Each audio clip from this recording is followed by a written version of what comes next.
नमस्कार. आपण रेस्टॉरंटला जेवायला गेलो म्हणजे स्टार्टर ऑर्डर करतो, त्याच्यात कबाब, चिकन तंदूर ऑर्डर करतो, त्यासोबत येते ग्रीन चटणी.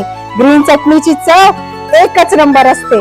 तशीच ग्रीन चटणी आज आपण आपल्या रेस्टॉरंटची बघणार आहोत, ते पण अगदी सोप्या आणि सरळ पद्धतीने. चला तर मग रेसिपी सुरू करूया. छन छन पैंजण चांदीचा कमरबंद, खनखन बागड्यांचा हिरवा पिवळा रंग, लावणी केसात गजरा पांढरा आणि शुभ्र, दिसते इतकी सुंदर कोणीही होईन दंग. काळी बिंदी काळी कुर्ती घालून आली ती, बोलली अहो भेटाना नदीच्या काठीशी, होले होले आली ती माझ्या पाठीशी, बोलली अहो भेटाना नदीच्या काठीशी.